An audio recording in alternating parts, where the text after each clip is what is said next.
Hi, how are you? Hi, how are you? I and grumpy, apparently. Yeah. Neal's got a bit of an attitude, guys. No, you have the attitude, not me. I'm responding to your attitude, ma'am. I'm Jen. I'm Neal. We talk about reality TV. I take a gummy. I don't. I'm from Canada. I'm not. He's American. You're Canadian. We're millennials and we live in Canada. All of that is relevant because when we make referrals for reality shows we should watch, it's with like what we can watch in Canada in mind. So right now we're obsessed with any and every form of the Traitors, just like we know the rest of you out there are. Hashtag crave. Which is how we watch it in Canada, which is why it's relevant. Neal doesn't think you need to know anything about our background. I like to over-explain everything. It's not on purpose. I just need to make sure you understand. And I do that by over-explaining. Yes. Neal keeps me on track sometimes. Sometimes he lets me go. Yeah. What was happening? Well, you were doing something to intentionally make me laugh, and I thought I was going to suffocate. I have no idea. Oh, dang it, it was good. Okay, we've still only watched the second episode of the Traitors USA. Season 4. Should we just talk about this episode, or should we talk about this episode and episode 3? Because the first 3 are already out. We went to watch the Boston Rob and Bob the Drag Queen podcast, and they were talking about the first 3 episodes, and we're like, oh, pause, like we've only watched the first one. We're going to do each episode separately. I think they could be shorter episodes, but I don't want to do 2 episodes at a time. I think that gets too confusing, especially when this is only going to be like 10 episodes. And this is like a lot happened. Yes. And I have thoughts. Do you know? Don't I always? I am getting invited to a raid in Pokemon. Which I can't do because I'm holding the podcast phone. We use the phone. Can you guys hear us? Is this the Volt or the Blaze? Volt. Well, I'm going to do it because I need Volt. So I'm going to have to carry this for the next 3 minutes. Got it. So... Well, you can tell them what happened. It's only me and the person who invited me there. So we can't do we left... I'm talking about Pokemon Go, by the way. If you play it, can you tell us?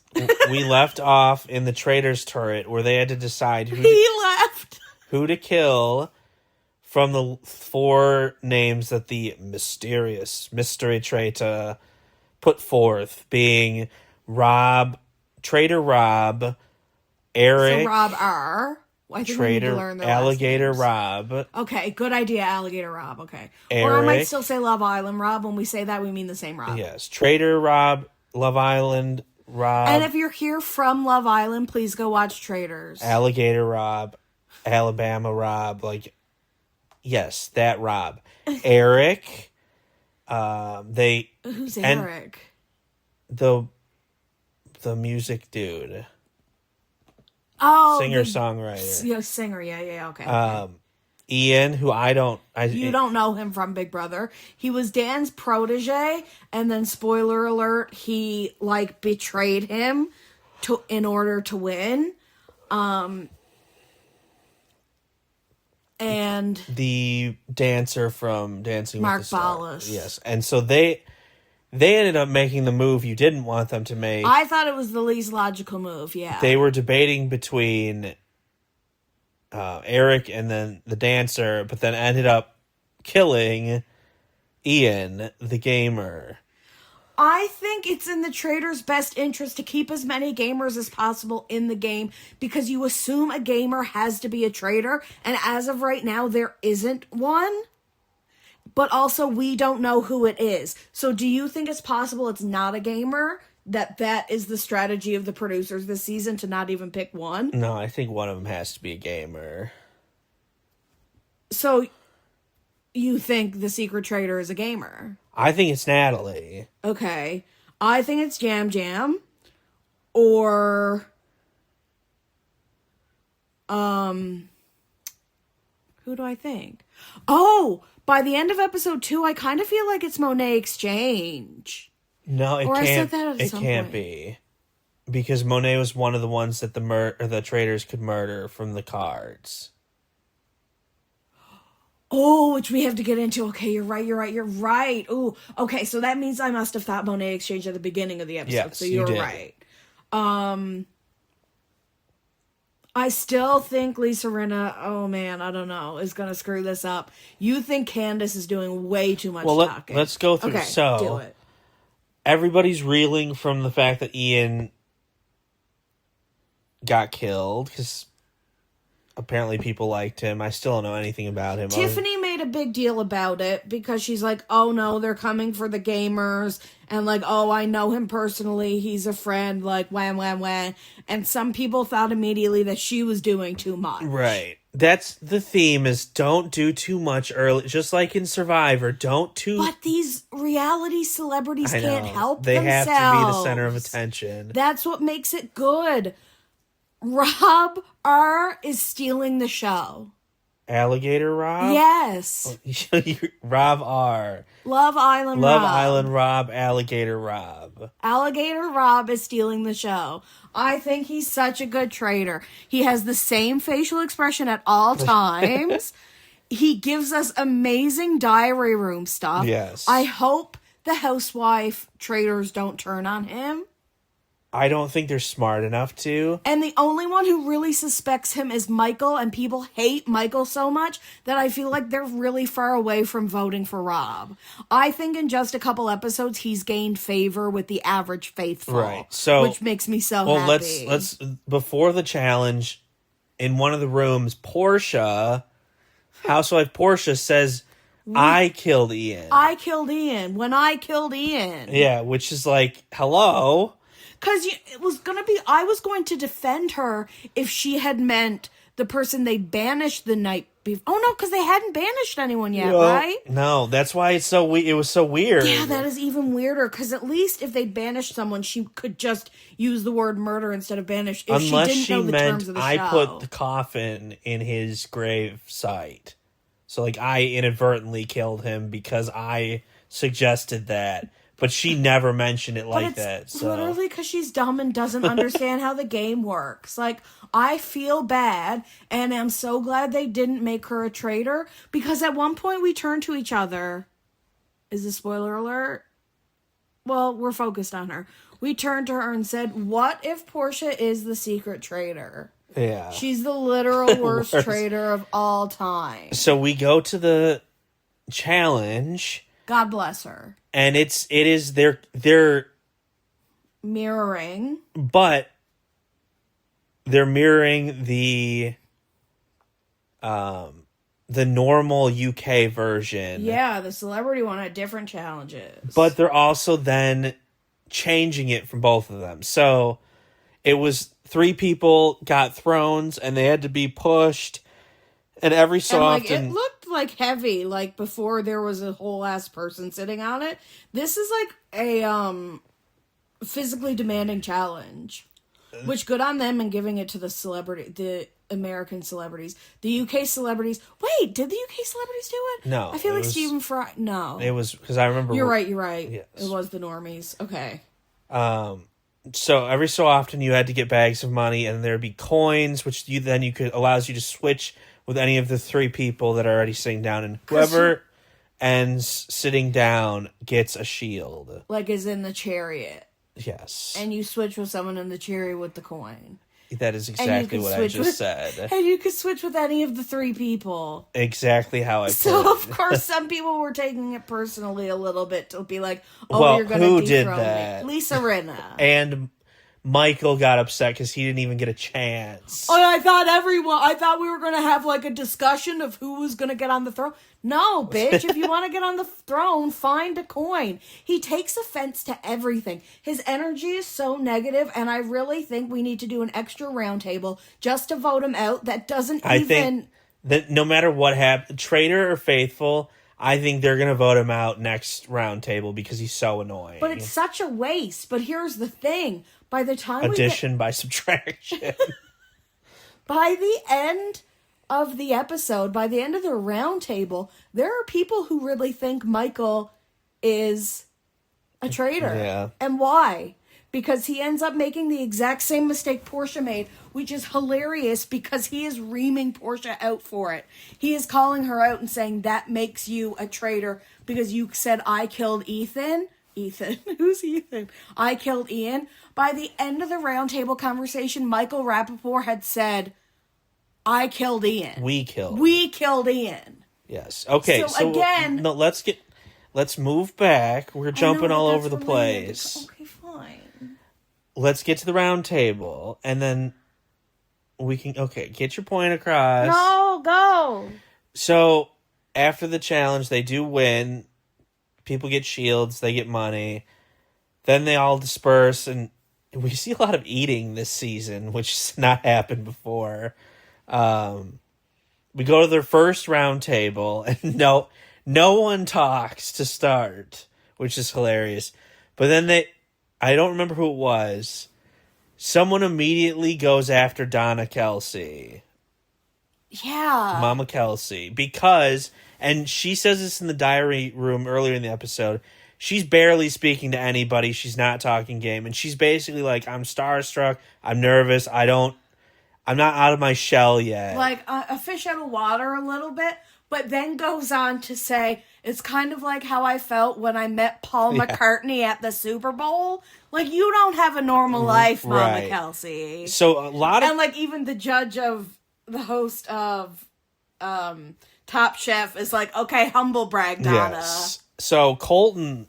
He's been on the Mama Kelsey as a traitor train the entire episode. At least. Yes. But even though he really likes her, and he has spread it to other people. Yes. But he really likes her because he sees, like, he feels like it's his mom. Yes. So, she's one of the prime suspects, but once she gets going, she does a great job deflecting at Candace. Is that her name?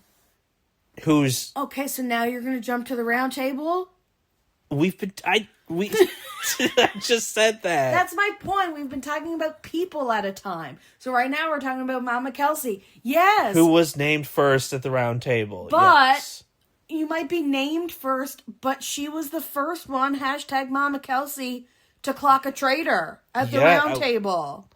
And we go to who she clocked. Candace. Oh, girl is doing too much this episode. A conga line? Yeah, she a conga line? She has to interject herself in every conversation, and it's really weird. And a conga line. Yes, but she does that for a reason.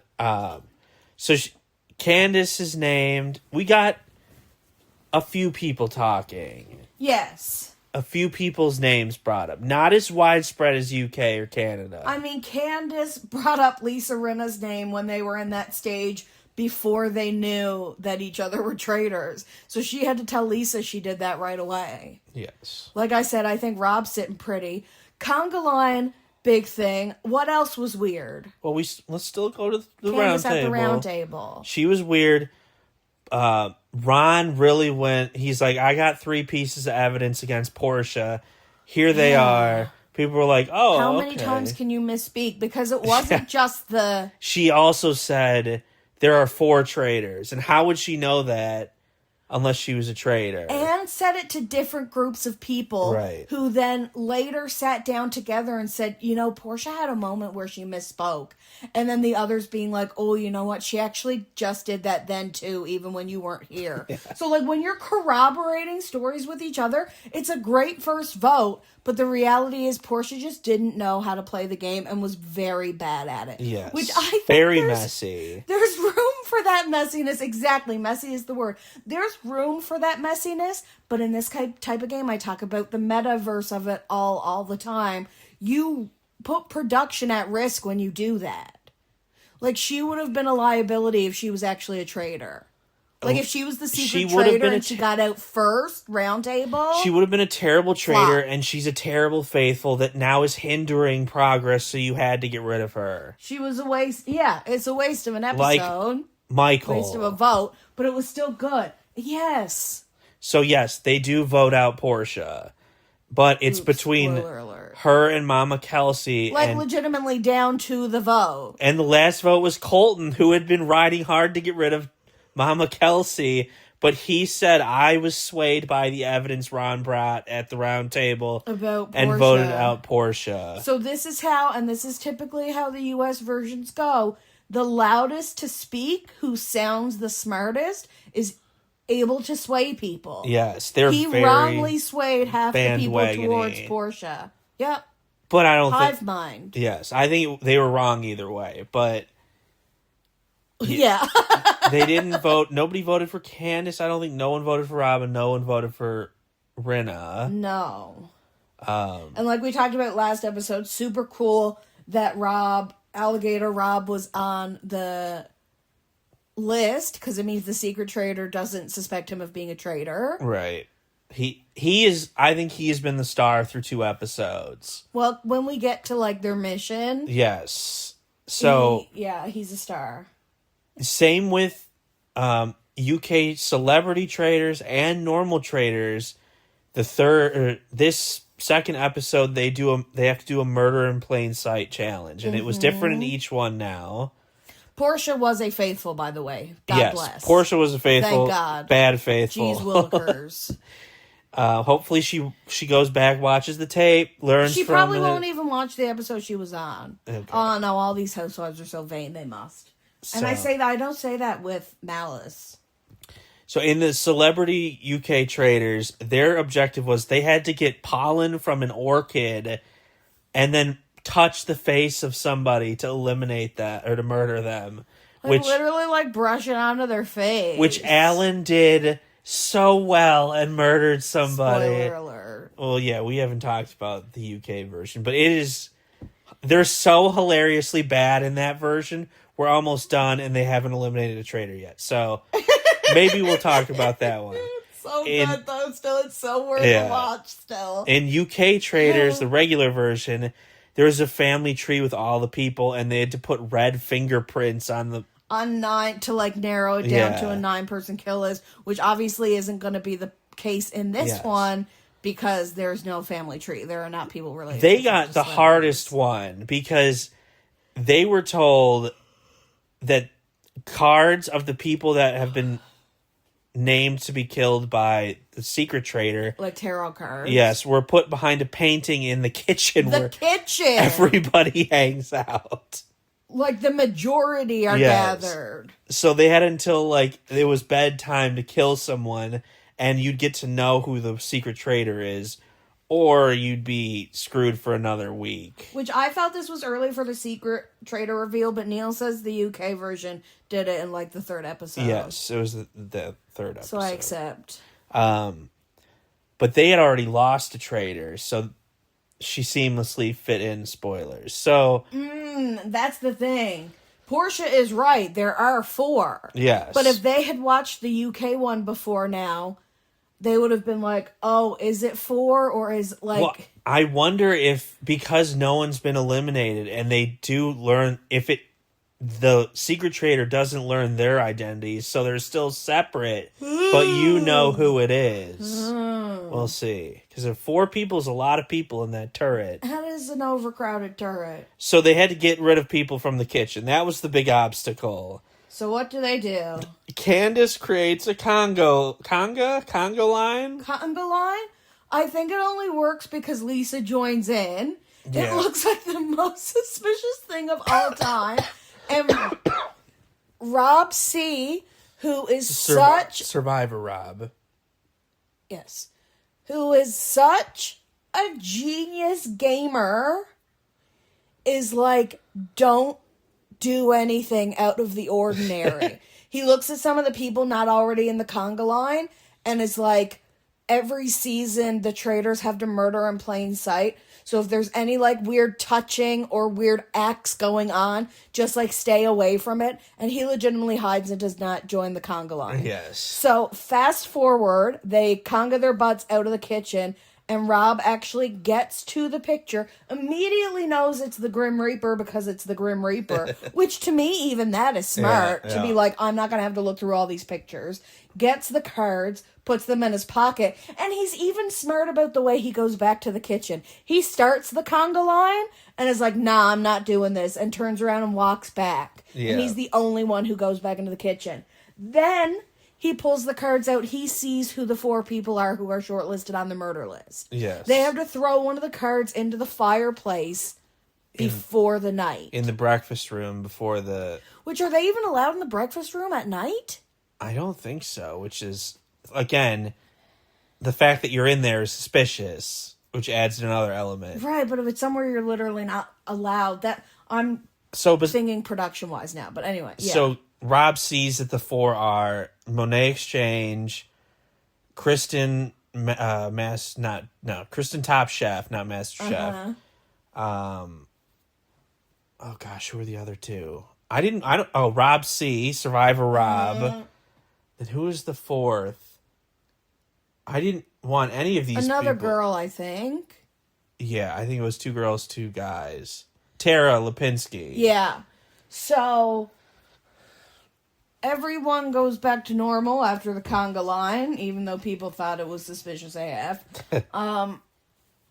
Rob sits down with Rinna, pretending to teach her how to play chess. Even this, I somehow think, is kind of a smooth move, or am I giving him too much credit? Should they have just found, like, a quiet corner? I think this was a good idea, because everyone's already suspicious enough, so you don't want to be like, oh, let's go in this room by ourselves. When we're found as the only 2 people in here. Yeah, there are too many people left to be blatantly seen with just one other person. Right.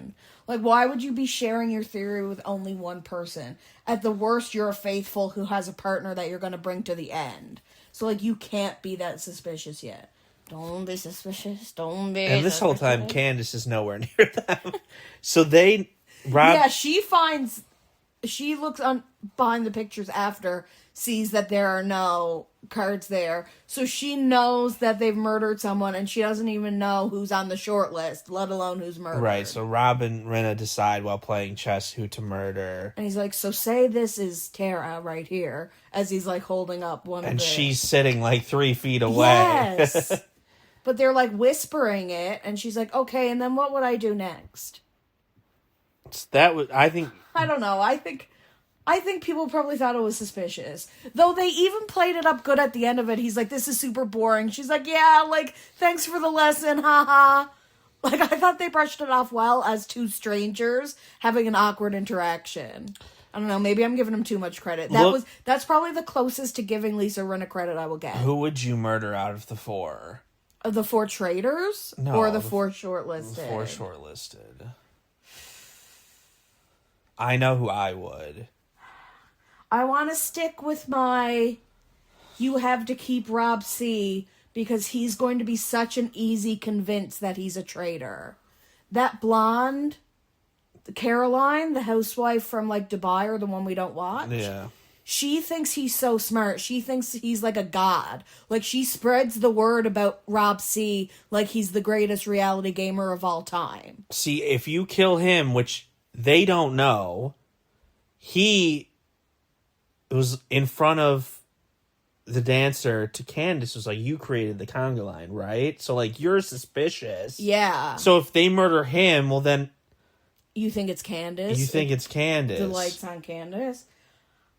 I'm almost surprised she didn't get votes tonight because of Donna Kelsey being like, you would also be a great traitor. I would be like, you're if so it's not Portia, well-spoken. then it should be. It's probably another housewife. Well, who is defending Portia? And who do I think is capable of actually doing it? Here's the thing, because if we go back to the round table, Rinna voted for Portia. Yes. Candace didn't, right? Right. Candace is acting like Candace who? was a throwaway vote. But smartly so. Yes. It was someone who she said she felt it was. Right. I don't like remember. It was Michael or someone like that. Was it Michael? I thought it was it? Shoot, I forget already. Yeah, I don't. One of the blonde, maybe Tara Lipinski. But I think I don't think so.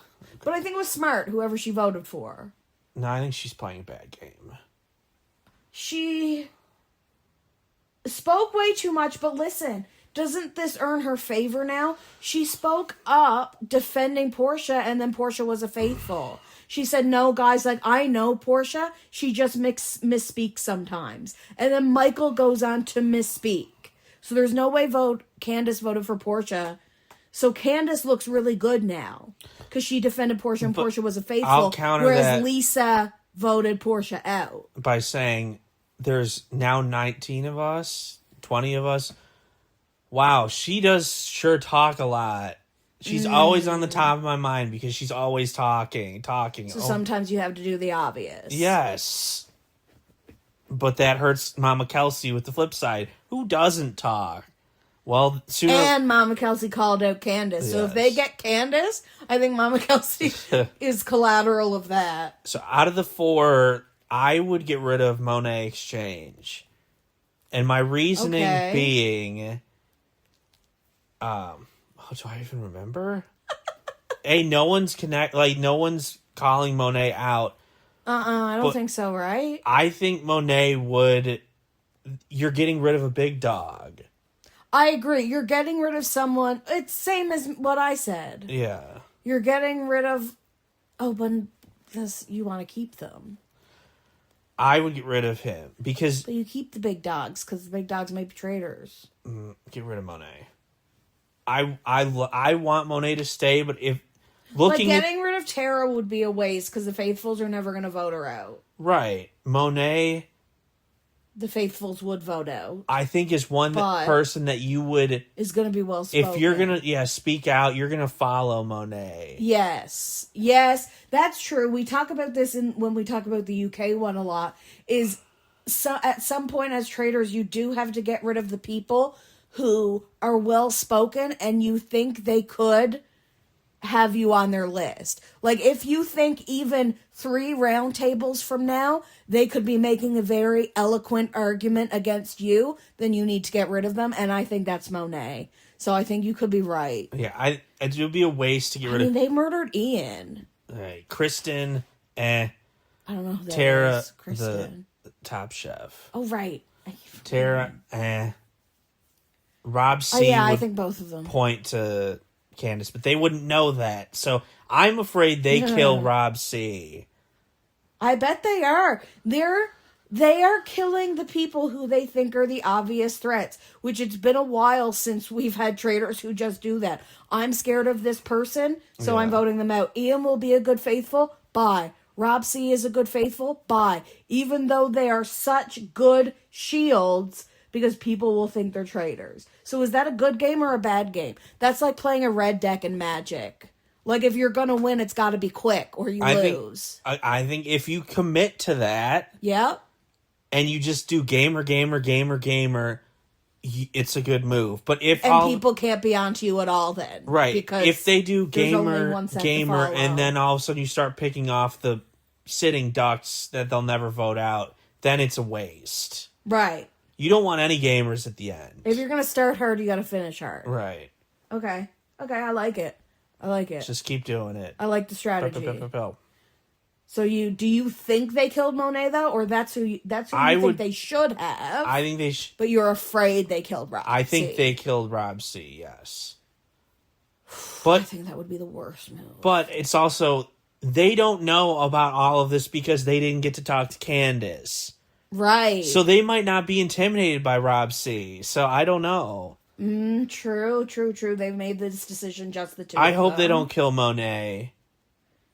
And I hope they don't... I don't want them to kill any of these 4. The moment I needed to talk about, though, is Alligator Rob finding the cards and being like, this is the most fun I've had in a long time. Like, my heartbeat is racing. It's kind of like catching snakes. It's scary, but it's fun.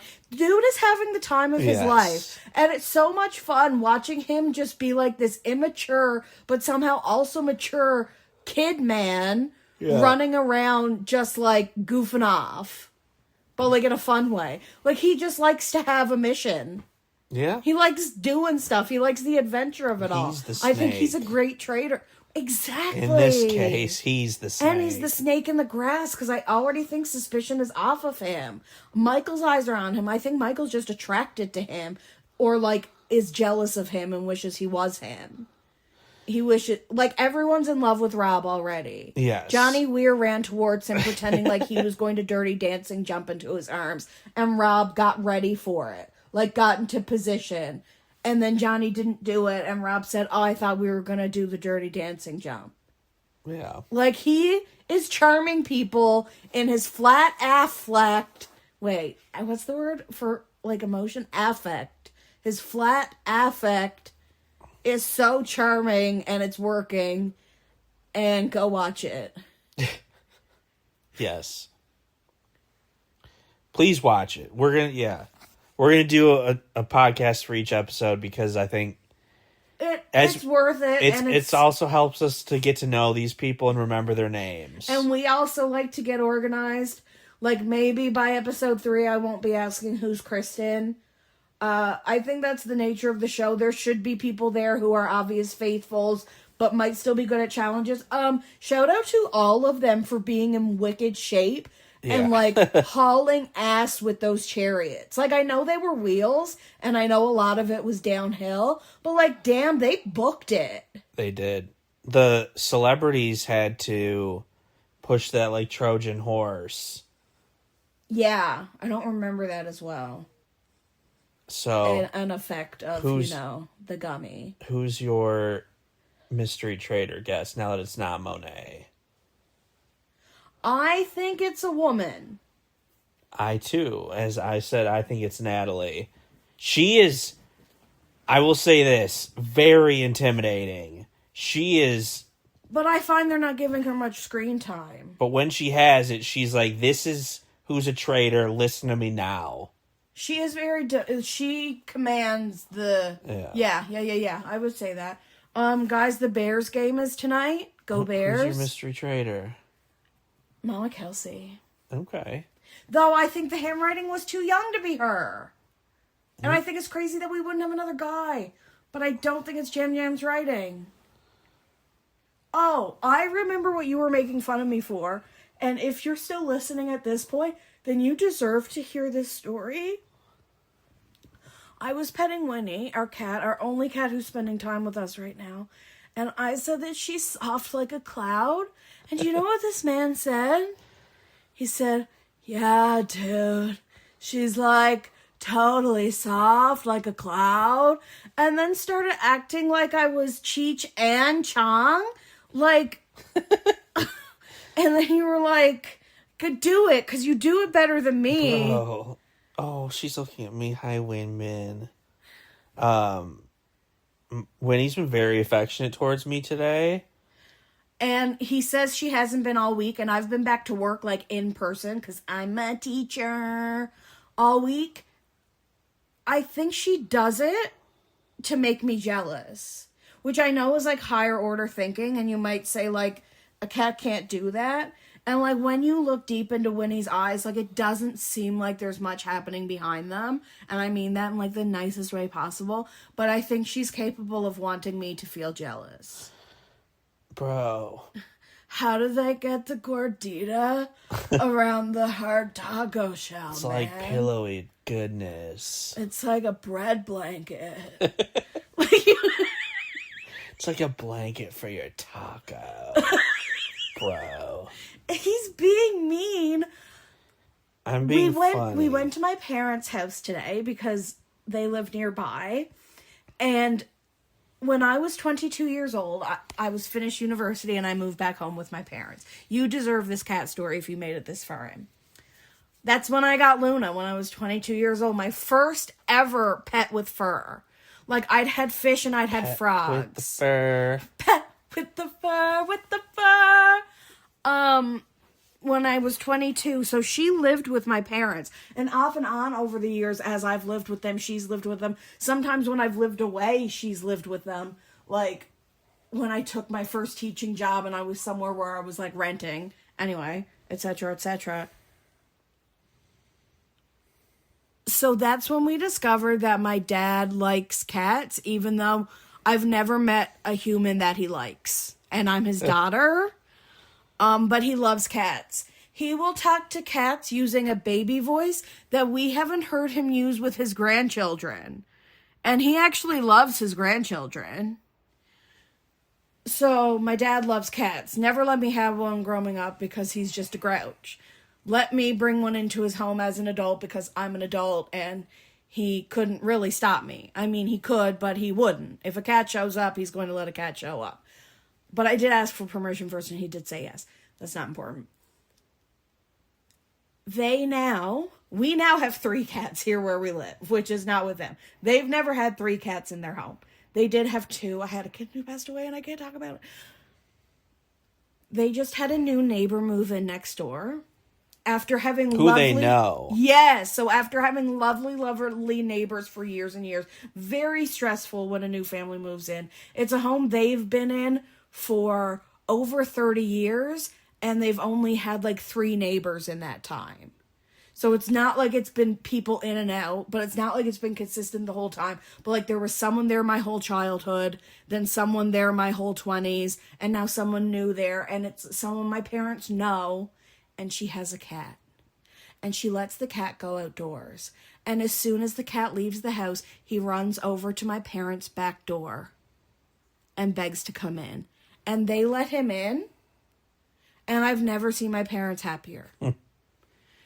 And so now when we go over to my parents, we get to visit this orange cat who's a boy, who's so affectionate and loves me because boy cats like girls. And he's so soft. And we were talking about how soft he is. And he's soft like a typical cat is soft. Yes. And Frank is silky soft like I imagine like a seal would be. Winnie is soft like a cloud. It was relevant information. It wasn't just because I was under the influence. On that note... You think they don't care about this, but they care more about this than us talking about the Traitors. No, like Winnie is the one that looks high right now. You even pretended to look like you were under the influence when you were mocking me. Okay, I was play mocking you. I'm not offended. You sound a little offended. Also, I made a Mississippi pot roast, and I'm very hyped. Yes, Bears game tonight, as Go Bears. Jen said. So wow, what'd you almost just call me? She just kicked me. Bear down. Winnie hates me so much. FTP. Luckily, Franklin is the love of my life. So, we love you guys. Please go watch the Traitors. Watch them all. Yeah. And come back and tell us what you think. And come back and listen for episode 3 because that is already out. So, you'll be hearing from us again soon. Yes. I love you. Goodbye.